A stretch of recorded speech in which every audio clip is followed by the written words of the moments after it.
Que le Dieu des esprits, de prophètes vous bénisse tous, où que vous soyez, qui que vous soyez, peu importe l'endroit où vous vous trouvez, que vous soyez malade, que vous soyez à l'hôpital, que vous soyez souffrant, que vous soyez en prison, que vous soyez rejeté de tout le monde, abandonné de tout le monde, que vous soyez mal compris des hommes, que vous soyez dans les soucis, les peines, les douleurs, le chagrin, que vous soyez celui dont on rejette parce que vous n'avez plus d'argent, que le Dieu qui m'a envoyé vous soutienne, vous relève de votre condition et vous redonne la possibilité de reconnaître ses voies, de reconnaître sa volonté qui est de recevoir celui que Dieu a envoyé. Je suis le prophète Essonou Ambroise, messager du chant du corps qui apporte le réveil et la manifestation des fils de Dieu. Et cela n'a lieu uniquement que par l'Esprit Saint. Tous les Saints-Esprits sont faux, démoniaques, sataniques.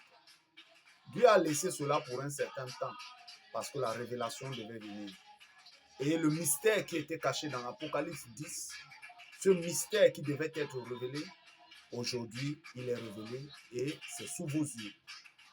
Ce mystère était de révéler la troisième dispensation, le troisième pôle. Et le troisième pôle, la troisième dispensation, c'est l'Esprit Saint. La plus grande arnaque qui n'a jamais été révélée et qui est révélée en ce jour, c'est d'apporter la révélation et introduire la dispensation de l'Esprit Saint en vous révélant que tous les Saints-Esprits sont faux. Et c'était ça le mystère qui devait être révélé dans Apocalypse 10, où la voix du septième ange devait se faire entendre et le mystère de Dieu devait être révélé. Et c'est ce mystère. Il y a la première dispensation qui est la dispensation du Père, il y a la deuxième dispensation qui est la dispensation du Fils, il y a la troisième dispensation qui est la dispensation de l'Esprit Saint. Pas le Saint-Esprit, mais l'Esprit Saint. Je veux parler de quelque chose aujourd'hui et je veux parler de l'arche de l'Alliance et du propitiatoire aujourd'hui. Mais avant de parler de l'arche de l'Alliance et de parler du propitiatoire, vous savez, une femme devient une bonne cuisinière quand elle est au four et au moulin. C'est celui qui est au four et au moulin tous les jours qui peut vous donner un bon rendement. Mais une personne qui n'est pas au four et au moulin tous les jours ne peut pas vous donner du bon rendement. Dans la dispensation de l'Esprit Saint, ne vous attendez pas que vous allez croire que parce que vous avez lu un chapitre, vous avez lu 2 chapitres, 3 chapitres, ou parce que vous avez lu même 42 chapitres du message, vous pensez que vous avez déjà la compréhension. Avec l'Esprit Saint, ne vous dites jamais que vous avez déjà compris ce que c'est que le chant du corps. Parce que si cela était donné à la compréhension de ceux qui ont le diplôme ou l'intelligence, ça veut dire que aujourd'hui où je prêche là, ceux qui sont plus avancés dans le monde depuis la Genèse, c'était ceux de minuit qui ont été très avancés avant que le chant du corps n'entre en scène. Vous voyez que à minuit, ils ne comprennent absolument rien, ils sont perdus. À minuit, ils sont perdus parce qu'ils ne comprennent rien. Pourquoi? Parce que c'est une autre dimension. Le chant du corps qui introduit le parfait, c'est une autre dimension. Et je vais vous faire voir cela. Observez bien. Vous savez, les disciples ont marché avec Jésus. Ils ont mangé avec lui, ils ont dormi avec lui. Mais regardez, lorsque Jésus est quitté de la dimension terrestre pour la dimension spirituelle, regardez que personne ne lui a plus reconnu. Même sur la route d'Emmaüs, quand Jésus marchait avec eux, ils ne lui ont pas reconnu. Comme pour dire que ne pensez pas que parce que vous avez lu 10 chapitres, 20, 30, 40 chapitres du chant du corps, vous pensez que vous avez compris quelque chose. Charnellement, vous ne comprendrez rien du tout. Le chant du corps n'est pas quelque chose qu'on perçoit. De la même manière que le corps chante, vous entendez bien qu'il a chanté, mais vous ne comprenez pas ce qu'il dit. C'est ainsi que quand Zorobabel chante, quand Zorobabel émet le chant du corps, vous allez simplement comprendre comme étant un chant, mais vous n'allez pas comprendre le sens. Vous savez, il y a des gens qui se lèvent le matin parce que le coq a chanté. Mais en réalité, si vous lui demandez qu'est-ce que le coq a dit, il ne saura pas quoi, mais il se lève seulement parce que le coq a chanté. Or, il y en a beaucoup qui vont croire au chant du coq parce que le chant du coq a chanté, c'est tout. Ils vont se réveiller parce que le chant du coq a chanté.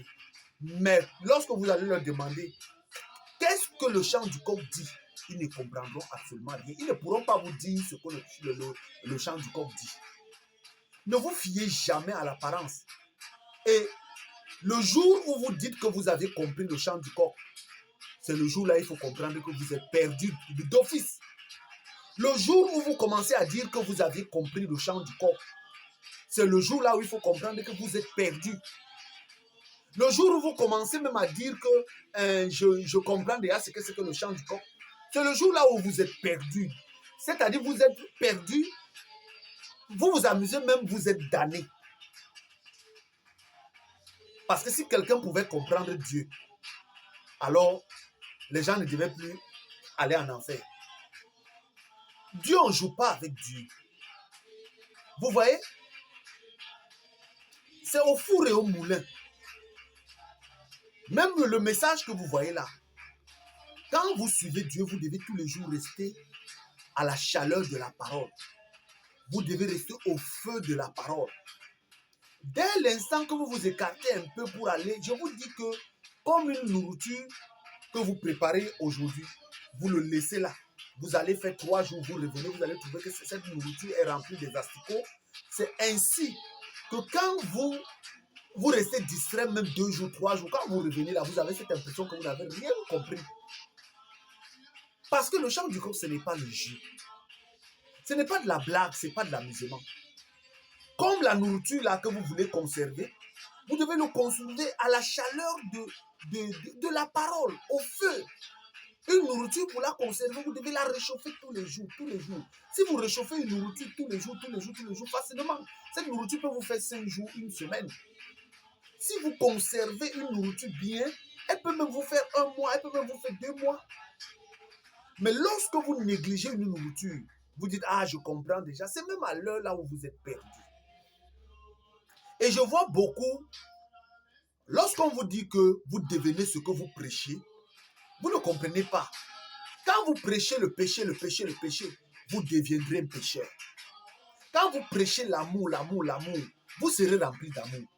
Quand vous prêchez le péché, vous serez, je vous dis que vous serez rempli de péché. Vous devenez ce que vous prêchez, vous devenez ce que vous vivez. Vous devenez ce que vous vivez, vous devenez ce que vous prêchez. C'est ça. Quand vous prêchez l'amour, vous allez manifester l'amour. Quand vous prêchez une chose, vous allez finir par devenir cette chose. Maintenant, quand vous passez votre temps à prêcher toujours sur catholique a fait ceci, vous deviendrez des catholiques. Même si vous n'y allez pas vous asseoir là, vous deviendrez des catholiques.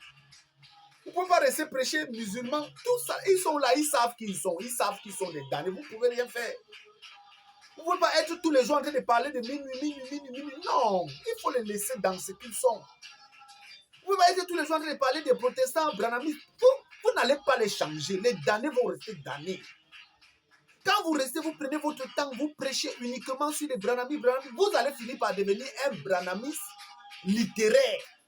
Oui, vous serez un branhamiste littéraire. Quand vous prêchez musulman, vous allez finir par devenir un musulman littéraire.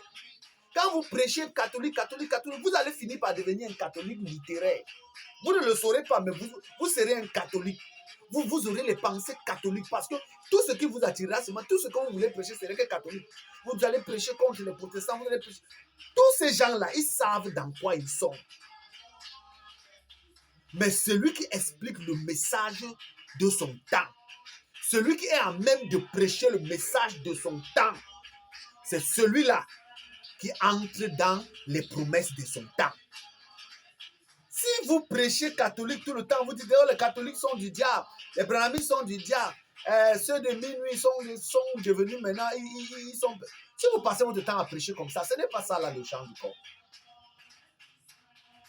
À minuit, c'est ce qu'ils ont fait. Et voilà ce qui leur est arrivé. Regardez là ce qui leur est arrivé. Ils n'ont rien compris de minuit. Les branhamistes, eux-mêmes, ils ont prêché ce que vous faites là. Les catholiques sont du diable, c'est ce qu'eux, ils passent à faire. Regardez ce qu'ils sont devenus. Regardez les musulmans ont passé tout leur temps à prêcher ceci. Personne ne comprend rien. Pourquoi? Parce que vous finissez par devenir ce que vous prêchez. Si vous passez votre temps toujours catholique, c'est-à-dire du 1er au 31, vous êtes toujours derrière les catholiques, vous allez finir par devenir un bon catholique. Si du 1er au 31, vous êtes toujours derrière les musulmans, vous allez finir par devenir un musulman. Bien que vous n'allez pas cogner la tête comme eux-mêmes, mais vous serez des musulmans. Et c'est pourquoi beaucoup se posent la question, mais pourquoi à la fin ils ne comprennent même plus rien? Parce que vous passez votre temps à suivre des choses. Vous n'êtes pas fait pour ça. Vous n'êtes pas fait pour suivre les chiens. Vous n'êtes pas fait pour suivre les canards. Vous n'êtes pas fait pour suivre les porcs. Vous n'êtes pas fait pour suivre les chèvres. Vous n'êtes pas fait pour suivre les lions. Vous n'êtes pas fait pour suivre les animaux. C'est les animaux qui sont faits pour suivre l'homme. L'homme n'est pas fait pour suivre les animaux. Alors quand vous passez votre temps à suivre les musulmans, à prêcher contre eux, à faire tout ça là, tout ce que vous faites là, ça là c'est important. L'homme prêche Dieu. L'homme prêche Dieu. Il prêche la parole de Dieu. L'homme prêche la révélation de Dieu. Donc rester dans les réseaux sociaux, oui, il peut arriver, vous dites un mot touchant les catholiques, il peut arriver, vous dites un mot touchant minuit, il peut arriver, vous dites un mot touchant les Indiens ou les hindous ou une religion. Mais ça ne doit pas être une vie. Quand vous commencez déjà matin, soir, vous êtes là, vous êtes devenu plus pire qu'eux. Et vous deviendrez, peu importe. Même si vous dites que vous appartenez au chant du coq, ça, ce n'est que des lèvres que vous le dites. Car un fils de Dieu prêche la révélation de Dieu. Un fils de Dieu, c'est celui qui prêche la révélation de Dieu. Il prêche la révélation. Vous voyez? Mais, au fin, vraiment, sans vous mentir, conduire les êtres humains, c'est difficile. Enseigner les êtres humains, c'est très difficile. C'est très, très difficile. À la fin, c'est pourquoi vous voyez certaines personnes même se découragent. Parce que vous enseignez les gens, vous vous rendez compte que la plupart d'entre eux, ils sont morts. Ils sont morts. Oui. Vous savez, les gens marchent, ils marchent avec l'esprit. Leur âme s'est éteinte. Leur âme ne brille plus. Leur âme est sombre. Et c'est pourquoi certaines personnes n'ont plus la mémoire. Donc, ils ne peuvent plus mémoriser. Vous lui expliquez une chose, ils ne mémorisent pas. Comme vous l'expliquez là, il dit, il ne garde rien, il ne mémorise rien. Pourquoi? Parce que son âme s'est éteinte. Et quand on parle du réveil, les gens pensent que le réveil, c'est venir faire les ripapapa dans les églises ou les miracles, tout ça. Ce n'est pas ça le réveil. Le réveil, ce n'est pas les miracles. Le réveil, ce n'est pas de dire les catholiques sont du diable, les brahmins sont du diable, à minuit, ils sont dans les télés. Ce n'est pas ça le réveil. Le réveil, c'est que votre âme qui s'est assombrie là commence à s'éclairer. C'est ça le réveil. Le réveil, c'est que votre âme qui s'est éteinte là s'allume. C'est ça le réveil. Et beaucoup ne comprennent pas. Quand on dit qu'ils sont endormis, on dit que les gens sont endormis, ils pensent que c'est dormi qu'on dort. Quand on dit réveil, on va venir le tapoter comme ça, on va dire réveil. Non. Le réveil qu'apporte le chant du corps, c'est venir allumer votre âme. Votre âme là, elle est éteinte. Elle ne brille plus. Elle est sombre. Et quand on vient vous réveiller, c'est qu'on vient réallumer votre âme. On vient l'allumer. On vient l'enflammer. Et quand elle s'enflamme, elle vous éclaire à partir de l'intérieur. C'est-à-dire, plus elle s'enflamme, plus elle vous éclaire et vous ne vivez plus dans les ténèbres. C'est ça le véritable réveil. Et aujourd'hui, je vais revenir encore. Il y a beaucoup de choses que j'ai enseignées. Il y a beaucoup de choses qui ont été dites. Vous négligez les 42 chapitres là, mais vous ne savez pas. Vous ne savez pas ce qui se trouve dans les 42 chapitres. Aujourd'hui, on a près de 104 à 105 vidéos. Vous avez 105 vidéos. Vous avez 42 chapitres que vous ne savez même pas ce que vous avez entre les mains. Et vous jouez. Et aujourd'hui, certaines personnes croient qu'ils ont compris le chant du corps. Quand vous commencez même à dire que vous avez compris le chant du corps, vous n'avez rien compris. Sinon, les disciples qui ont marché avec Jésus devaient reconnaître Jésus quand il est ressuscité. Les disciples qui ont mangé avec lui, ils ont bu avec lui, ils ont chanté, ils l'ont touché. Quand il est mort, 3 jours seulement, 3 jours. Je ne vous dis pas un mois, je ne vous dis pas un an. Mais vous n'êtes même pas au contact de la parole tous les jours. Vous faites aujourd'hui, vous êtes là, un mois, on ne vous voit pas. Une semaine, on ne vous voit pas. Mais je vous dis que eux, là, Jésus est mort, il a fait seulement 3 jours. Il est ressuscité et revient. Ils ne l'ont pas reconnu. Vous pensez que quand vous allez faire 4 jours hors de la parole, vous restez, vous naviguez dans toutes vos activités. Vous pensez que c'est vous qui allez revenir comprendre quelque chose. Vous ne comprendrez absolument rien du tout. Et je vais vous dire une chose. Ne vous attendez pas à ce que le chant du coq que je suis vous donne le baptême si vous n'êtes pas rempli. C'est de ça qu'il est question. Si Zorobabel le cachait, un cachet ne se met pas sur un papier vierge. On ne met pas le cachet sur un papier vierge. Quand un papier est vierge, on ne dépose pas le cachet. Il faut que ce papier soit rempli. Le cachet se pose sur un document rempli. Et pas un faux document, pas des choses n'importe comment, non. Un cachet se met sur un vrai document rempli. Un document qui a des choses qui sont intéressantes. C'est pourquoi on met le cachet, on dit oui, c'est valable. Mais vous qui voulez recevoir le cachet là, qu'est-ce qui est en vous? Vous avez quoi en vous? Avez-vous déjà vu les brasseries sceller une bouteille vide? Ou bien les bouteilles Tanguy là, avez-vous déjà vu les Tanguy, on les scelle étant vides? N'est-ce pas, on mêle quelque chose à l'intérieur? Le cachet est comme un couvercle, comme un bouchon. Quand on remplit un récipient, vous êtes le récipient ou bien vous êtes le vase. Et quand à l'intérieur de votre vase, on a mis le jus et que c'est bon, mais le cachet vient fermer, comme un bouchon, ça vient fermer. Mais vous n'êtes pas rempli. Vous voulez qu'on vous scelle de quoi, en fait? Vous voulez être scellé de quoi quand vous n'êtes même pas rempli? Vous n'avez aucun contenu en vous. Vous voulez recevoir le baptême. Pour faire quoi?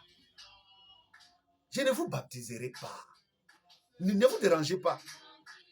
Si vous n'êtes pas rempli, je ne vous baptiserai pas. Ne vous dérangez pas. Je ne suis pas, je ne cours pas.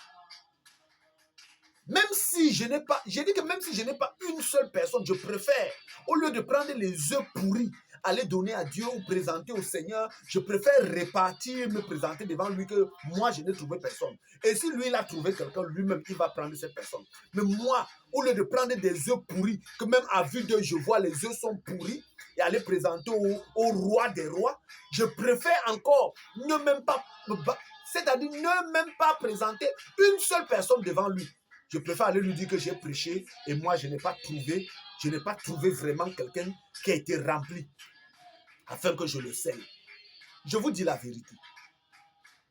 Parce que il est hors de question que les choses du monde vous comprenez, mais les choses de Dieu, vous ne les comprenez pas.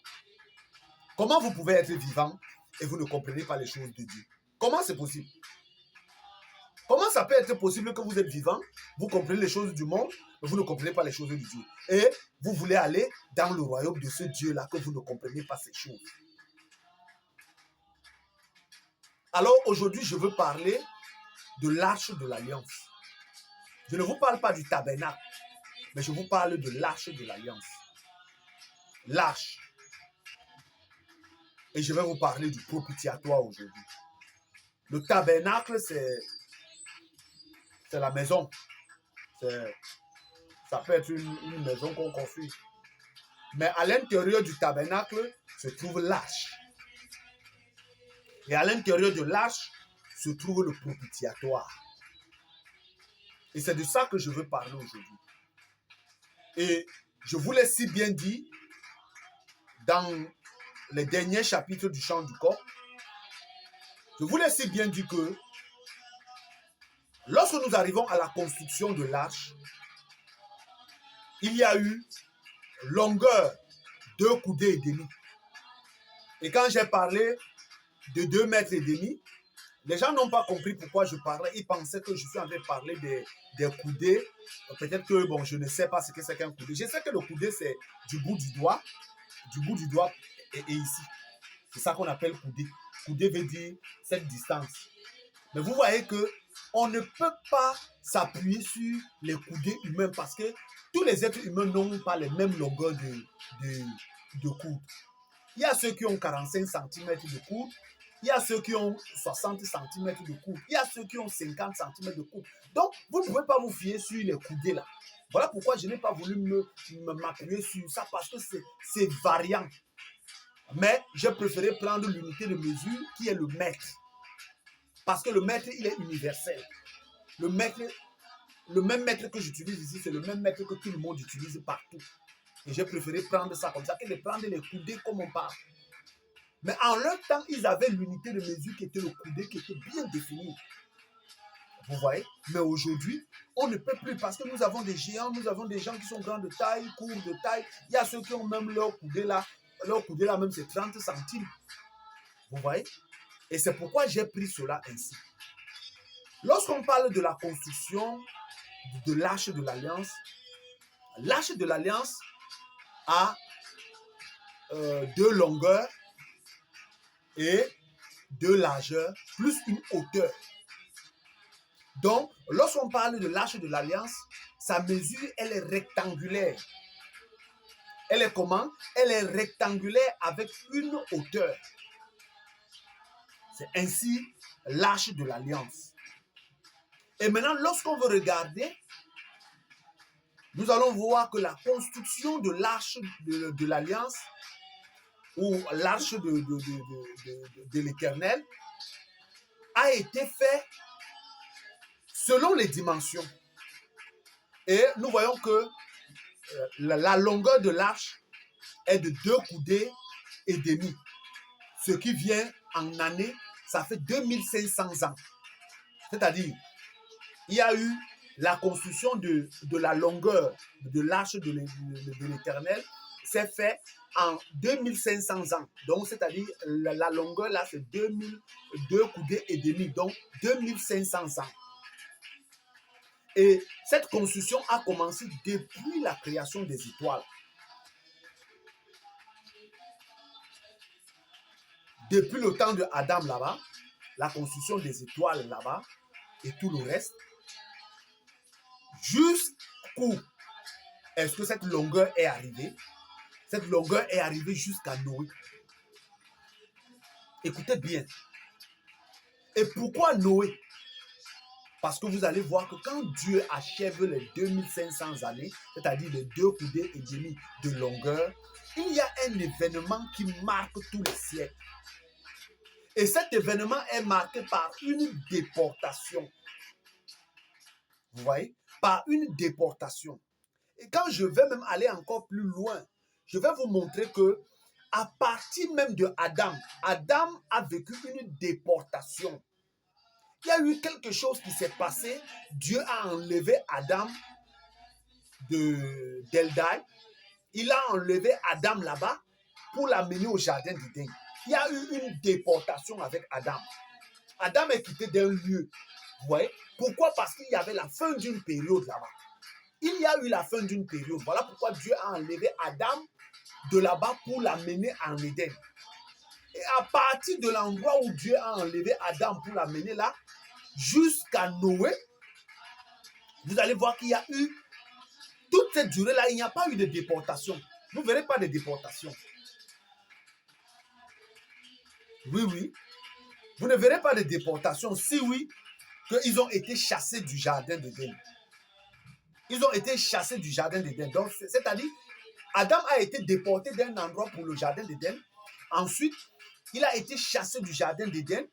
Et nous allons voir que le lieu où nous retrouvons encore la déportation, qui a eu un séisme et les morts, nous allons voir que c'est la sortie d'Adam quelque part. Dieu n'a pas amené tout le monde de cet endroit, mais il a choisi une catégorie de personnes pour les amener au jardin d'Éden. Et qu'est-ce qu'il a fait des autres? Sûrement ce que nous connaissons déjà, qu'il a l'habitude de faire quand il fait la déportation. Prenons maintenant l'événement majeur qui a marqué après la déportation d'Adam. Nous voyons que les 2500 ans, de là jusqu'à Noé. Et vous voyez que quand les 2500 ans, c'est-à-dire les 2 coudées et demi de longueur, s'est accompli, Dieu a enlevé Noé. Il a déporté Noé du lieu où il était par le déluge, aller lui déposer dans un autre endroit, là où c'est la montagne de Harara, quelque chose comme ça. Vous voyez? Et qu'est-ce qui s'est passé? Dieu a jugé la terre. Il a jugé la terre. Et quand Dieu a jugé la terre, il y a eu des morts. Comprenez bien.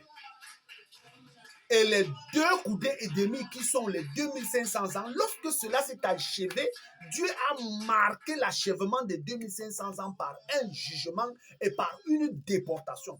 Le jugement parce que beaucoup sont morts dans le déluge et la déportation parce que Dieu a enlevé, c'est-à-dire il a déporté Noé et tous ceux qui étaient avec Noé et le peuple qui était avec Noé dans l'arche, les a déportés pour un lieu sur la montagne de Harara.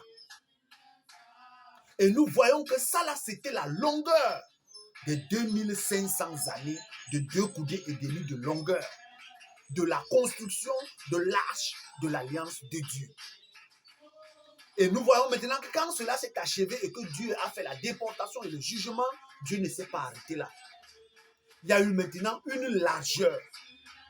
Et la largeur donnait 1 coudée et demi. Ce qui revenait à dire que c'est 1500 ans de largeur. C'est-à-dire 1 coudée et demi de largeur équivaut en année 1500 ans. Je me répète pour que vous compreniez. Je ne sais pas pourquoi je m'exprime de toutes les manières possibles, mais j'ai cette impression que les gens ne comprennent absolument rien du tout.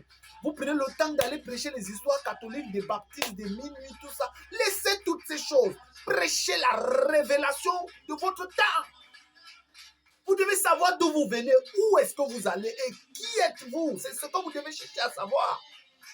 Vous passez votre temps à prêcher les gens même. Ça, je ne comprends pas.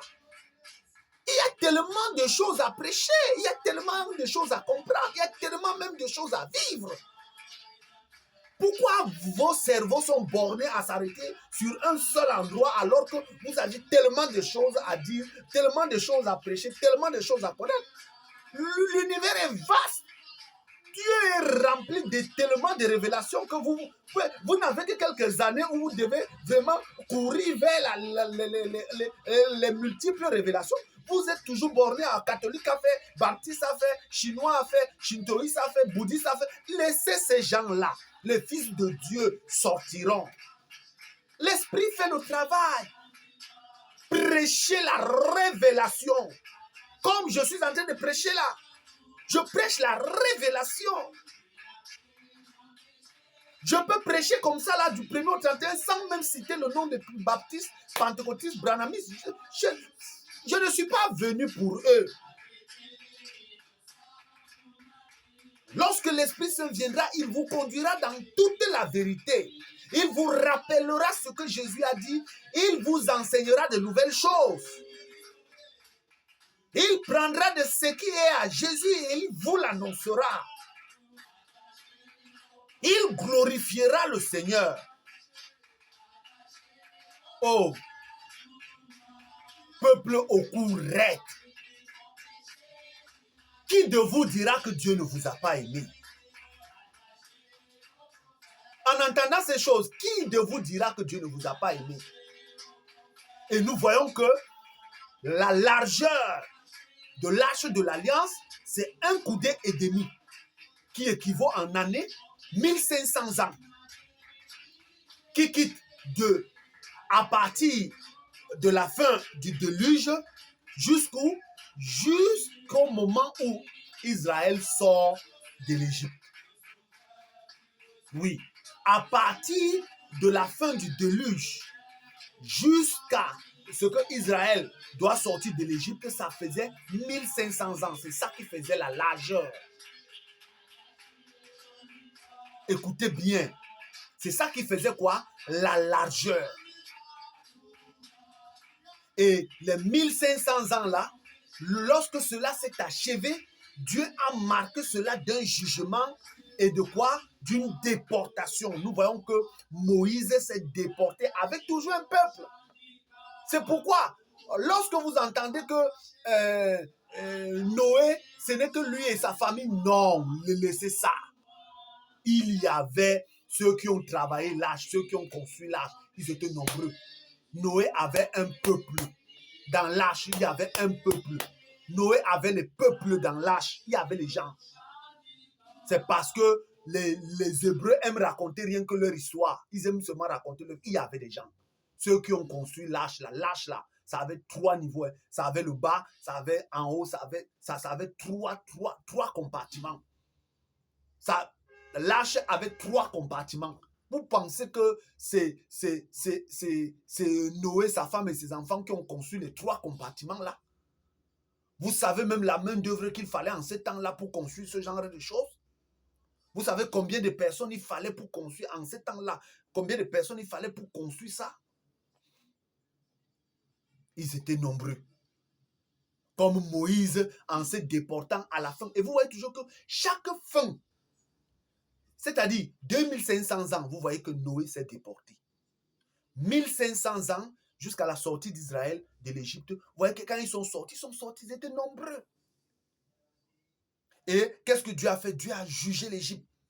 Dieu a commencé, vous avez vu le jugement, les 10 plaies. Dieu les a commencé à les juger, non pas compris, Dieu les a finis avec la mer Rouge. Et c'est ça. De la sortie d'Israël, vous voyez que Dieu a commencé le jugement. Pour que son peuple sorte, il faut un jugement. Pour que Noé sorte de là pour se déporter, il a fallu un jugement.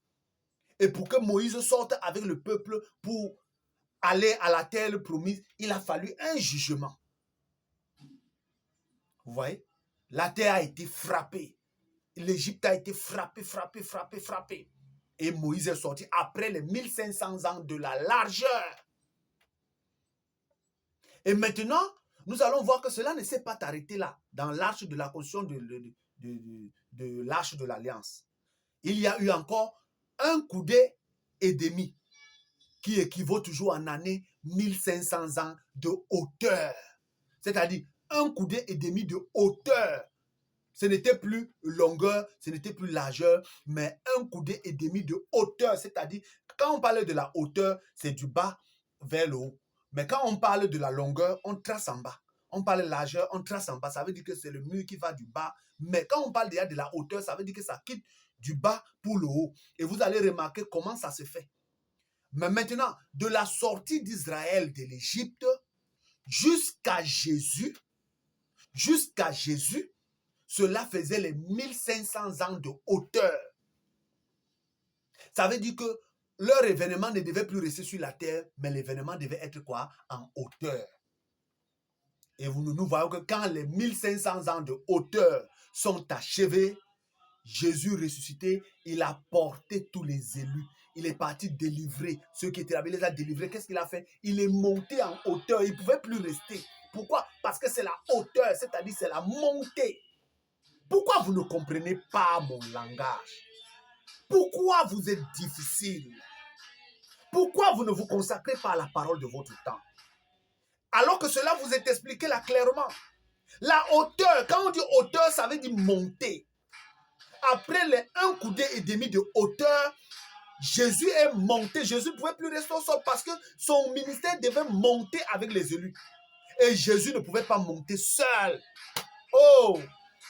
Jésus n'est pas monté avec une personne, il n'est pas monté avec 2 personnes, comme Moïse ne pouvait pas sortir de l'Égypte avec 1 personne, 2 personnes, 3 personnes ou 5 personnes. Comme Noé aussi ne pouvait pas monter dans l'arche seulement avec 1, 2, 3, 4, 5 personnes, comme on veut vous faire croire. Comment on veut vous faire croire que Adam est entré au jardin d'Éden lui seul? Non, Dieu n'a pas pris Adam de El-Daïd et amené au jardin d'Éden seul. Non.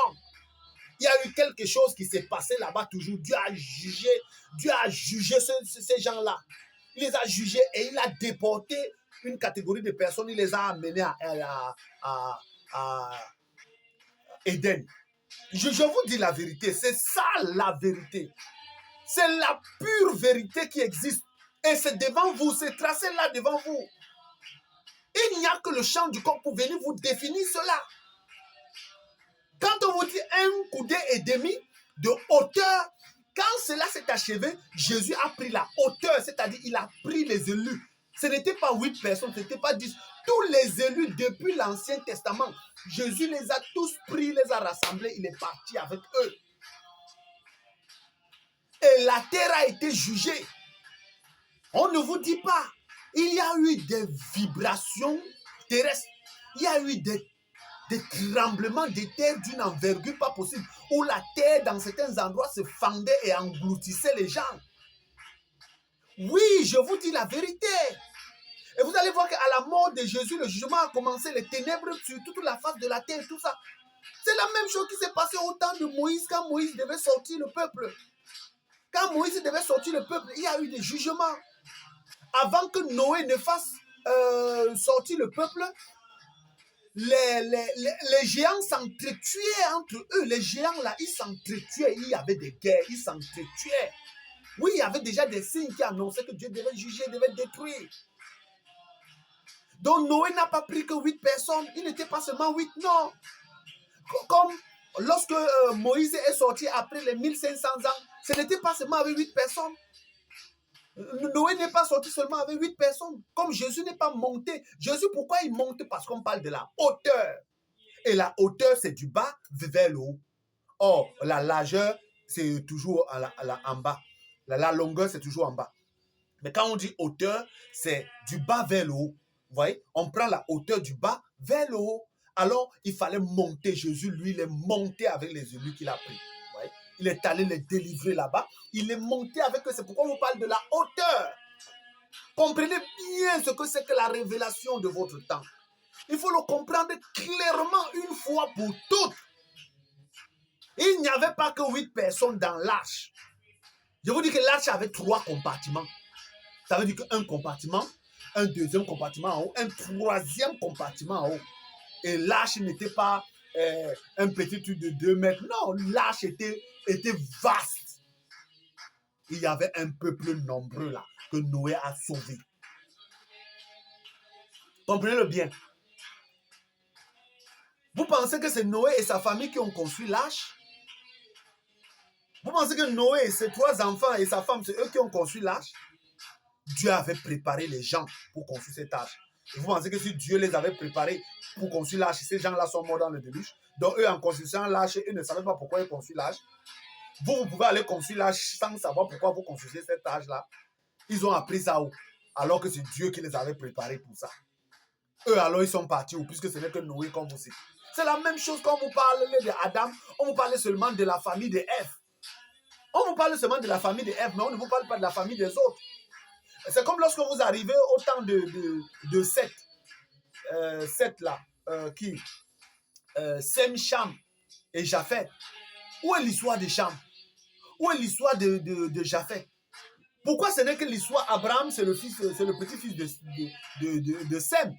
Toute l'histoire qu'on vous amène, Jacob, c'est les petits-fils de Sem. Mais où est l'histoire de Cham? Où est l'histoire de Japheth?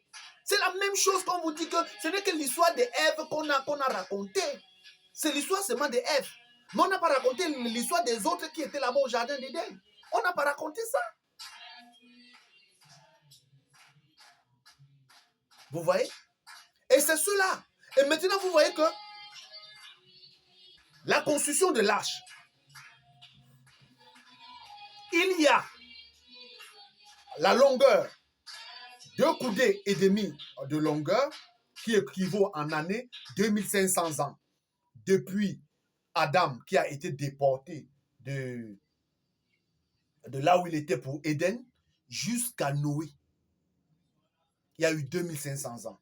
Et quand les 2500 ans se sont achevés, Dieu a marqué cela par un jugement et une déportation. Dieu a déplacé Noé pour l'amener ailleurs. Vous voyez? Et maintenant, la largeur est de 1 coudée et demi, qui équivaut en année 1500 ans. Alors nous voyons que cela a commencé depuis que Noé, le déluge s'est achevé, jusqu'à la sortie de Moïse là-bas. Et vous voyez que quand les 1500 ans de largeur s'est achevé, Dieu a jugé l'Égypte, de toutes les manières que vous avez vues et a fait sortir son peuple. Il y a eu la déportation de Moïse de l'Égypte pour la terre de Canaan. Et nous voyons que maintenant la hauteur, c'était 1 coudée et demi de hauteur qui équivaut en année 1500 ans. Et cela depuis la sortie d'Israël de l'Égypte après le jugement jusqu'à Jésus. Jusqu'à ce que Jésus soit ressuscité, vous voyez. Et quand Jésus est ressuscité, nous voyons que Dieu a jugé la terre. Il y a eu des tremblements de terre. On ne vous dit pas la vérité. Il y a eu des tremblements de terre. Il y a eu des endroits où la terre s'est engloutie. C'est-à-dire, ça a englouti les hommes. Ça s'est ouvert. La terre a fait comme la bouche. Ça s'ouvre comme ça, là. Ça avale les gens. Et il y a eu ceux qui sortaient des sépulcres. Ils sortaient et montaient. Les gens les voyaient comment ils montaient. Oui. Les ressuscités montaient devant les gens.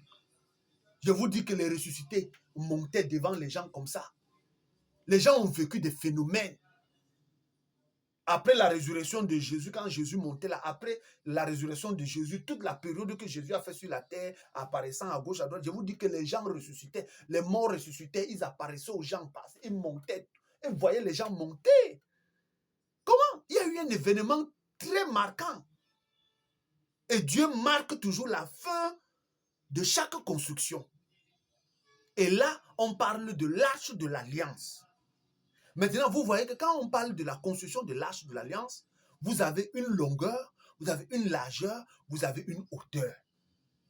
Mais vous ne pouvez pas dire que c'est complet, ce n'est pas complet. Pourquoi? Parce qu'un rectangle ne fait pas seulement une longueur, une largeur et une hauteur. Non! Il y a un autre côté. Et l'autre côté là, c'est une longueur et une largeur qui complètent. Vous voyez? Et ça là, c'était caché. Une longueur, une largeur là, c'est alors ça qui commence. Et nous allons voir que la longueur de 2,2 coudées et demi de longueur, 1 coudé et demi de largeur et 1 coudé et demi de hauteur là, c'était la dispensation du Père. C'était la dispensation du Père là-bas. Et maintenant, quand cela s'est achevé, avec Jésus qui est monté maintenant, avec tous les élus là, vous voyez, quand Jésus est monté avec tous les élus là, a commencé maintenant la dispensation du Fils. Et la dispensation du Fils maintenant, nous voyons que la longueur devait aussi être maintenant de 2 coudées et demi. C'est là où commence maintenant la construction du propitiatoire. Or, pendant qu'il y a longueur, largeur, hauteur de l'arche de l'alliance, on ne parle pas de propitiatoire. Non, il n'y a pas de propitiatoire. Parce que le sang de bouc là, Dieu n'est pas intéressé par ça. Le sang des boucs et des taureaux et des animaux, Dieu n'était pas intéressé. Il n'y avait pas de propitiatoire. Il n'y avait pas. Quel propitiatoire? Dieu met son propitiatoire pour accueillir le sang des boucs et des taureaux. Pour faire quoi? Le propitiatoire commence à être construit après que Jésus ait versé son sang. C'est là où on parle de la construction du propitiatoire. Et c'est là, le propitiatoire maintenant est construit sur une longueur et sur une largeur. Et la longueur du propitiatoire est construite sur 2 coudées et demi et sur la largeur 1 coudé et demi. Et sur le propitiatoire, il n'y a plus de hauteur. Vous voyez? Alors, maintenant, la construction maintenant du propitiatoire, c'est là où se trouve la dispensation du Fils et la dispensation de l'Esprit Saint. C'est-à-dire les 2 coudées et demi et 1 coudé, 2 coudées et demi de longueur et 1 coudé et demi de largeur. C'est là où se trouve donc la dispensation du Fils et la dispensation de l'Esprit Saint. Comprenez bien. Et c'est longueur, largeur qui font ce qu'on appelle le propitiatoire. Le propitiatoire maintenant, c'est là où le sang de l'agneau coule. Et c'est là où l'huile de l'esprit doit couler aussi. Et c'est ça. Ça veut dire, il y a la longueur, il y a la largeur. Construit pour le propitiatoire. C'est ça là le propitiatoire. Et le propitiatoire n'a jamais accueilli le sang des boucs et des taureaux et des animaux, jamais de la vie. Le propitiatoire de Dieu accueille le sang de l'agneau et l'huile de l'esprit. C'est pourquoi quand on construit la longueur, la largeur et la hauteur dans la dispensation du Père, il n'y a pas de propitiatoire là-bas. C'est pourquoi toutes ces choses-là ne pouvaient en aucun cas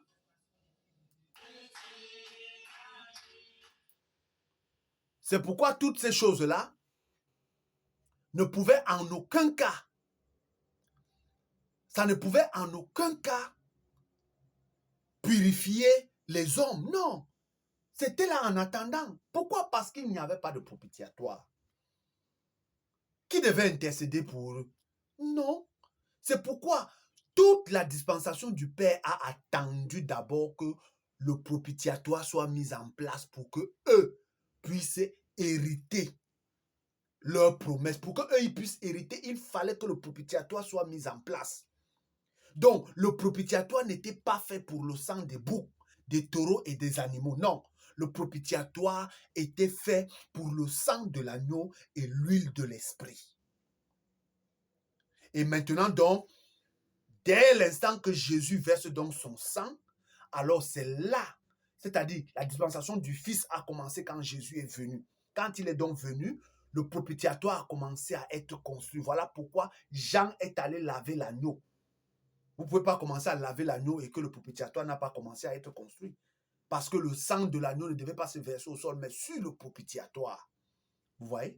Et c'est maintenant, dans la longueur, les deux coudées et demi, qui équivaut en année de 2500 ans, c'est dans ça que la dispensation du Fils a été faite. Et le Fils a commencé donc jusqu'à ce que les 2000 ans, dans les 2500 ans, c'est-à-dire dans les deux coudées et demi de longueur, le Fils a consommé 2 coudées. Il a consommé 2 coudées, c'est-à-dire la dispensation du Fils a consommé 2 coudées, c'est-à-dire ça a consommé 2000 ans. C'est pourquoi Jésus dans la tombe, il a fait 2 jours.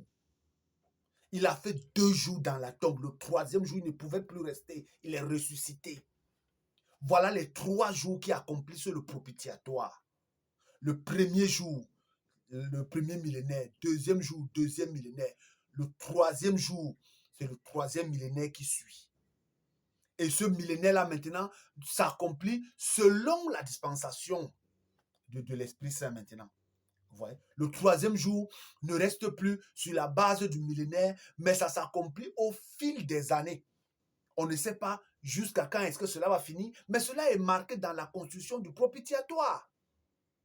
Et dans la construction maintenant du propitiatoire, nous voyons qu'il y a 2500 ans de longueur. Vous voyez que Jésus, la dispensation du Fils, lui, il a achevé 2000 ans. Dans les 2500, il reste 500.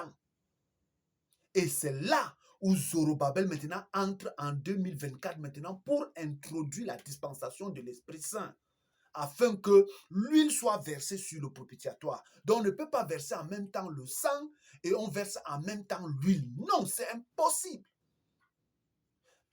Un temps, c'était pour les boucs. Quand les boucs c'est fini, on a retiré. Maintenant, c'était le sang de l'agneau. C'était sur le propitiatoire.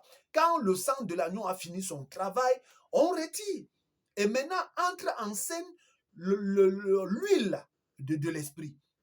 Et nous savons tous qu'on ne met pas le sang dans une lampe pour qu'elle éclaire. Hein? Si nous sommes des lampes, et que Matthieu 25 dit bien que les vierges sont sorties, elles ont besoin d'huile pour leur lampe, alors on ne met pas le sang dans les lampes.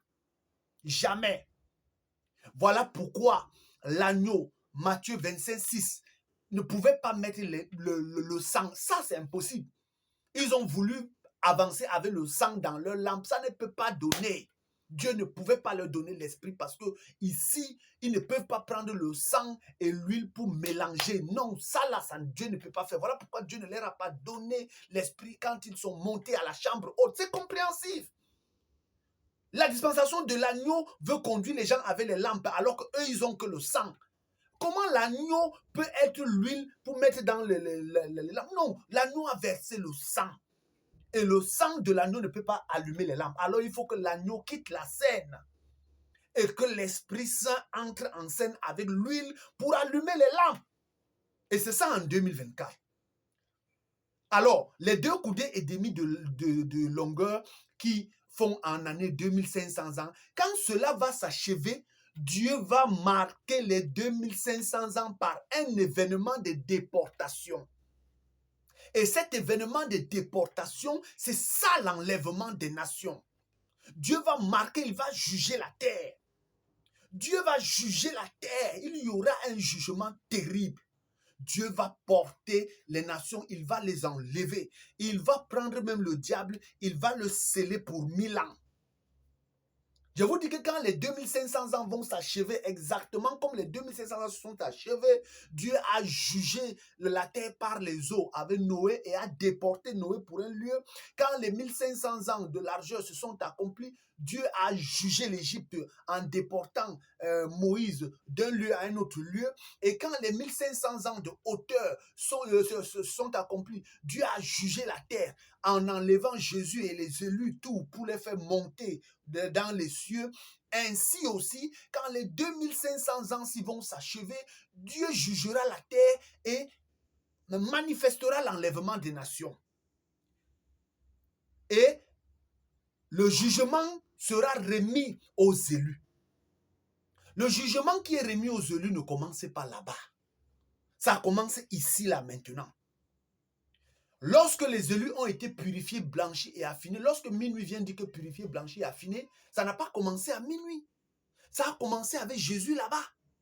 Vous voyez que ça a commencé là-bas avec Jésus, grandi, jusqu'à ce que quand on arrive à minuit, on dit, bon, ils sont purifiés, blanchis et affinés. Vous voyez? Et quand on dit que le royaume est remis aux élus, ce n'est pas qu'on vient vous trouver une fois comme ça, mais non. Quand on dit que le royaume est remis aux élus, ça commence quelque part. Ça commence avec Zorobabel ici, là, au premier champ du corps, et ça va en grandissant jusqu'à l'enlèvement. Et quand on enlève maintenant, le royaume est remis aux élus. Le jour où on va leur dire là-bas que le royaume vous est remis, ça a commencé quelque part. Ça a commencé où avec Zorobabel? Vous voyez? C'est ça le problème. Et quand Dieu va marquer cela, les 2500 ans, la dispensation du Fils commence et arrive, finit les 2000 ans.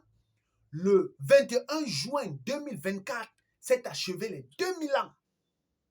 Et je vous le dis.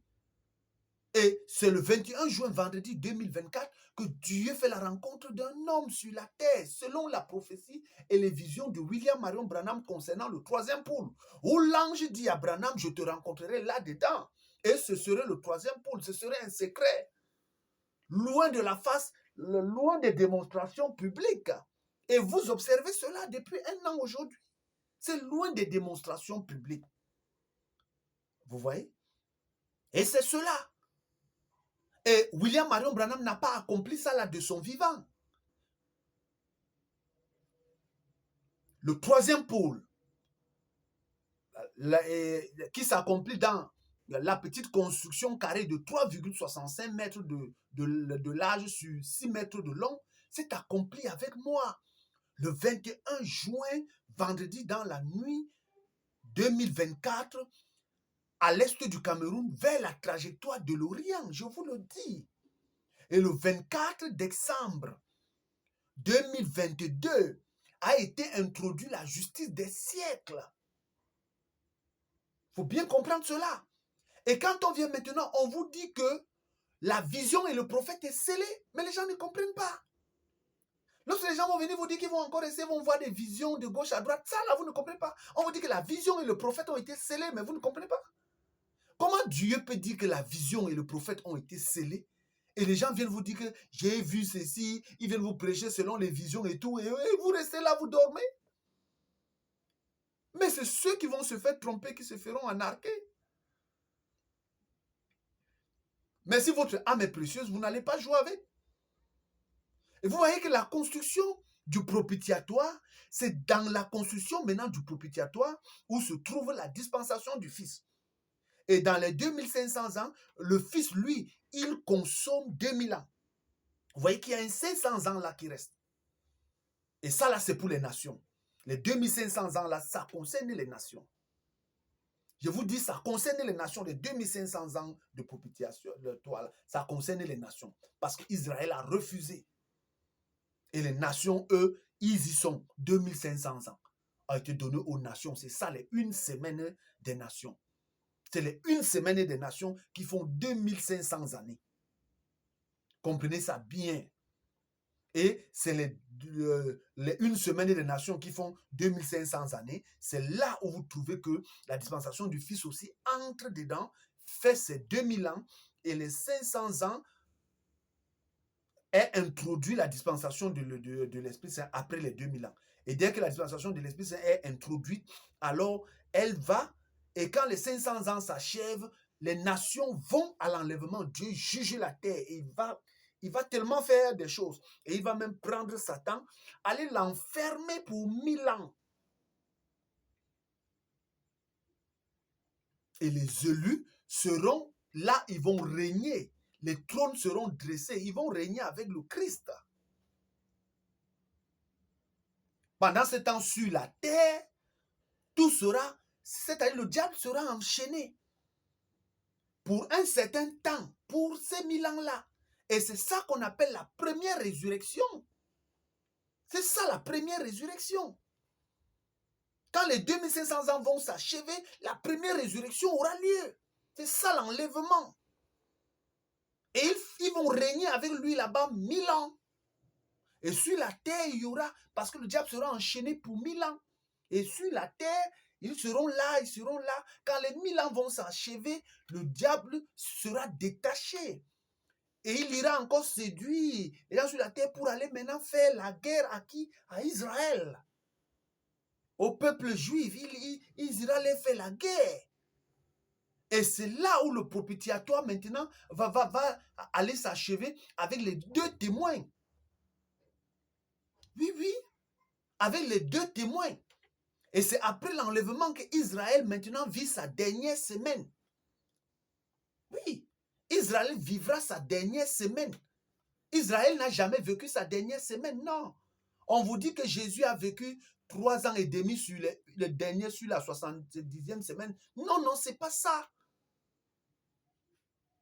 Jésus a été retranché après la 69e semaine. C'est-à-dire, la 69e semaine finissait la Pâque. La 69e semaine finissait la Pâque, c'est-à-dire le 14e jour, le 15e jour, le jour de la Pâque.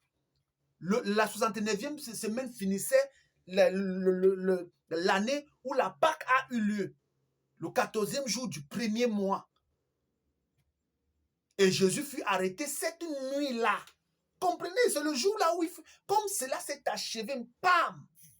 Comprenez bien, quand les 69e jours se sont achevés le jour de la Pâque, là, quand ça s'est achevé, il fut arrêté le même jour. Comprenez bien ce que je suis en train de vous dire. C'est ça qui marquait la fin de la 69e semaine. Jésus n'a jamais vécu les 3 ans et demi de la 70e semaine. Jamais de la vie. La 69e semaine s'est arrêtée le jour de la Pâque. Et le jour de la Pâque, Jésus fut arrêté pour dire que c'est bon.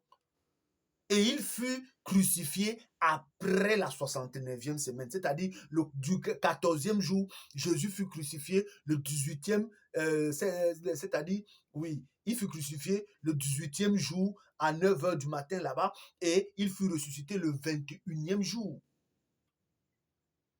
Je crois que c'est le 19e jour, oui, si je ne me trompe. C'est le 19e jour, oui. Autant pour moi. Parce que c'est le 19e jour. Oui, tôt le matin du 19e jour. Il a fait le 19e jour, le 20e jour et le 21e jour. Tôt le matin, il fut ressuscité. Et c'est cela que j'ai vécu. Je vous dis la vérité. Donc, une semaine de la 70e semaine de Daniel n'a jamais été consommée.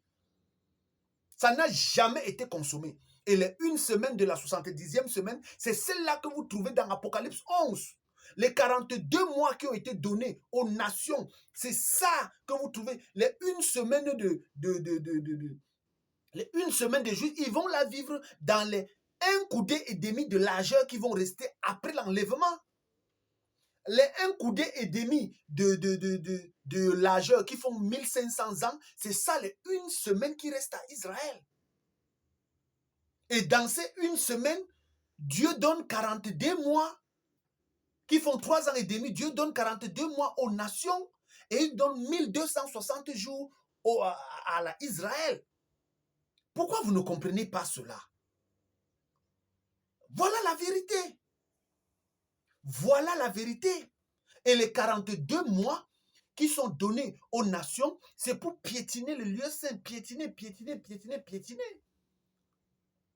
Dieu donne ça aux nations pour dominer. Et après les 42 mois, Dieu donne maintenant, quand ils font leurs 3 ans et demi, c'est-à-dire leur demi-semaine, Dieu donnera aussi la demi-semaine maintenant à Israël pour que les témoins entrent en scène. Et quand ils seront maintenant tués, le jugement maintenant, la seconde résurrection maintenant prendra place après cela.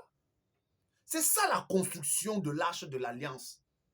Et c'est devant vos yeux, c'est là. Et c'est ce qui vous est révélé maintenant au champ du corps. Bon, qu'est-ce que vous ne comprenez pas? Et si un jour, vous vous réveillez et que vous n'avez pas compris la chose, alors ce ne serait pas de ma faute, mais c'est de votre faute à vous. Oui. C'est à cause de votre incrédulité, à cause de votre méchanceté, à cause de votre orgueil, hypocrisie, ruse et mépris pour les choses de Dieu. Vous avez tellement de choses comme ça à prêcher. Mais vous passez votre temps à parler catholique, baptiste, presbytérien, comme si, en parlant d'eux, ça va faire en sorte que les catholiques vont se repentir. Ce n'est pas vous qui venez parler des catholiques aujourd'hui. Les gens ont tellement parlé des catholiques, ils sont toujours restés catholiques. Les gens ont parlé des branhamistes, des baptistes, des bouddhistes et des shintoïstes. Les gens vont continuer de parler de minuit. Ils iront. Ils iront à la perdition. Ceux qui vont rester iront à la perdition. La parole est claire. C'est là, vous ne pouvez pas changer cela. Que vous voulez parler de minuit du 1er au 31, la 8e tête, elle partira. La 8e d'entre les 7, elle ira à la perdition. Que vous prêchez bien, vous prêchez mal, elle ira. Ça ne sert à rien. Quand vous avez déjà parlé d'une chose, vous quittez derrière ça. Sinon, vous finirez, vous devenez comme eux. Quand vous prêchez une chose tous les jours, vous finissez par devenir cette chose-là. Quand vous parlez trop catholique, vous finissez. Écoutez un peu. Si vous restez même à un endroit, on vous met une chanson tous les jours. Je vous dis que vous allez finir par chanter cette chanson. Même dans votre sommeil, vous allez chanter cette chanson. Même si vous n'aimez pas, je vous dis, même dans votre subconscient, vous allez commencer à chanter cette chanson, même sans même le vouloir. Et c'est ainsi que chaque jour, quand vous ne faites que parler des catholiques, vous devenez des catholiques. Quand vous ne faites que parler des protestants, vous devenez des protestants. Quand vous ne faites que parler de minuit, vous retournez à minuit même sans vous en rendre compte. Oh, vous avez tellement de choses comme ça à prêcher. Rien que sur ce que je prêche là, il y a tellement de choses à prêcher là-dedans. Mais je coupe seulement. On vous parle de la dispensation du Père. Mais il y a tellement de choses à dire dans cette dispensation. On vous parle de la dispensation du Fils. Il y a tellement de choses à dire. Hein? Et vous voyez qu'à chaque fin de période, Dieu apporte un jugement. Et c'est pourquoi la dispensation de l'Esprit Saint, on parle du jugement, de la justice. C'est cela qui est en train de venir. Et c'est cela qui est là. Mais quand on parle du jugement et de la justice, ne comprenez pas que ça va venir seulement une fois, non. Ça commence quelque part. Ça commence. Après, ça n'a pas fini quelque part. Et c'est le 3e poule donc qui va donc finir les 500 ans avec les nations, qui va aller jusqu'à finir les 1500 ans avec le peuple Israël. Donc, les nations, c'est-à-dire la dispensation du Fils a eu sa part de 2000 ans et la dispensation de l'Esprit Saint aussi aura sa part de 2000 ans. C'est ça le propitiatoire. Donc, le propitiatoire est construit sur 2 coudées et demi de longueur, sur 1 coudée et demi de largeur. Quand vous réunissez, ça fait 4 coudées. Et sur les 4 coudées, la dispensation du Fils a consommé 2 coudées, qui est 2000 ans. La dispensation de l'Esprit Saint aussi viendra aussi consommer sa part de 2000 ans, y compris et les nations 500 ans et Israël 1500 ans. Mais qu'est-ce que vous ne comprenez pas? Qu'est-ce que vous ne comprenez pas? L'agneau n'a jamais fait les 3 ans et demi sur la dernière semaine de Daniel. Non, non. Ce que je vous dis, c'est l'ainsi dit le Seigneur, c'est infaillible, c'est la révélation de Dieu lui-même. L'agneau n'a jamais fait les 3 ans et demi, jamais. La 69e semaine finissait la Pâque. Parce que Israël fêtait la Pâque pour marquer le début de l'année. C'était le début du mois d'une autre année. Donc, quand il fêtait la Pâque, là, c'était le début d'une autre année. Alors, ça marquait la fin de l'autre et le début de celle-ci. Donc, Jésus fut arrêté le même jour de la Pâque, c'est-à-dire la nuit de la Pâque, il fut arrêté cette nuit-là pour marquer la fin de la 69e semaine. C'était la fin de la 69e semaine. Donc, après qu'on a arrêté Jésus, Jésus n'a pas fait 3 ans et demi. Non. Jésus a été crucifié après la fin de la 69e semaine. Jésus n'a pas vécu 1 an de plus. Il n'a pas vécu 6 mois de plus. C'était que quelques jours. C'est 7 jours. Quand je dis même 7 jours, ça veut dire que sur les 7 jours, il y a eu 4 jours. Il y a eu 4 jours. Et 3 jours où il fut crucifié et il fut ressuscité. Donc, toutes ces incompréhensions-là, c'est Zorobabel, le chant du corps, qui doit venir enlever toutes les irrégularités. Jésus n'a jamais vécu 3 ans et demi dans la 70e semaine. Non, non, non, non. Jésus a vécu son ministère dans la 69e semaine. C'est-à-dire, dans la 69e semaine, on dit après la 69e semaine, le Messie, le prince, fut retranché. Quand la 69e semaine s'est achevée, il fut arrêté. On n'a même pas laissé à Jésus même une journée. Le même jour de la Pâque, le même jour, la nuit, il fut arrêté. Et comment vous allez dire que quand la 69e semaine de Daniel finit, vous dites qu'il a encore fait 3 ans et demi. Il a fait 3 ans et demi. Où, quand, comment? Je vous le dis. En dehors de cette vérité, il n'y a point une autre vérité, nulle part ailleurs, si ce n'est au champ du corps. C'est au champ du corps que le réveil est possible. Et le réveil ne consiste pas à venir réveiller les gens qui dorment, non. Le réveil consiste à allumer votre lampe. Et quand on dit allumer votre lampe, c'est quoi? Allumer votre âme. Oui. L'Esprit Saint va où? Il ne va pas dans votre esprit. L'Esprit Saint ne va pas dans votre chair, non. Il va dans l'âme. Qu'est-ce qu'il part faire dans l'âme? Comment vous dites que féconder là, c'est quoi? Il part allumer votre âme qui est déjà éteinte. C'est parce que votre âme est éteinte que l'Esprit Saint, lui, descend là-bas, il part l'allumer. Et quand il allume, vous ne vivez plus dans les ténèbres. Mais quand votre âme est éteinte, vous n'avez plus de mémoire. Tout ce que je suis en train de dire là, vous écoutez comme un mouton écoute, comme un taureau, en fait, comme quelqu'un qui n'a plus de vie, quoi. Si on vous repose la question demain, vous ne connaissez même pas de quoi on parle. Pourquoi? Parce que votre âme est éteinte. Votre mémoire est éteinte. Vous n'avez plus la raison. Vous n'avez rien, vous ne comprenez plus rien. Mais dès que l'Esprit Saint entre dans votre âme là, bam, il y a fécondation, bam, ça éclaire. Et quand ça éclaire, votre mémoire vous revient. Vous revenez à la vie. Vous revenez à la vie. Votre mémoire vous revient. Votre imagination vous revient. Tout vous revient. Vous revenez à la vie. C'est ça le réveil. Toute la terre que vous voyez là sont dans une mort spirituelle. Leur âme est éteinte. Et quand une âme est éteinte, vous avez un homme qui marche là, mais il ne sait même pas pourquoi il vit. Il ne sait même pas pourquoi il est sur la terre. Vous le parlez aujourd'hui, vous revenez lui demander demain, il ne sait même pas de quoi vous lui parlez. C'est ainsi que toute l'humanité se trouve. C'est pourquoi ils sont catholiques, ils sont baptistes, ils sont presbytériens, ils sont dans les eaux. Ils prennent les êtres humains, ils mettent dans les eaux. Et ils sont fiers d'être dans les eaux. Jusqu'à minuit, c'est les eaux. Minuit est un zoo. Le temps du soir est un zoo. Toute la terre est dans les eaux. Les catholiques, c'est les eaux. Les baptistes, minuit, c'est le zoo. Vous vous mariez seulement dans l'enclos. Vous pensez que c'est quoi? Vous pensez que les animaux qui sont dans un zoo, là, est-ce qu'ils peuvent sortir, se reproduire avec d'autres ailleurs? Non. Tu choisis seulement là. La nourriture même, ce n'est que ce qu'on te donne là-bas. C'est ça qu'on appelle, c'est les zoos partout, partout. Leurs âmes sont éteintes. Mais avec l'Esprit Saint, vous êtes libre. l'Esprit Saint vivifie votre âme. Elle féconde votre âme et votre âme commence à briller. Et quand elle brille de l'intérieur, vous êtes éclairé. Et tout ce que je dis, vous allez le comprendre clairement. Et vous n'allez plus rester là pour prêcher catholique. A dit non, vous allez prêcher la révélation.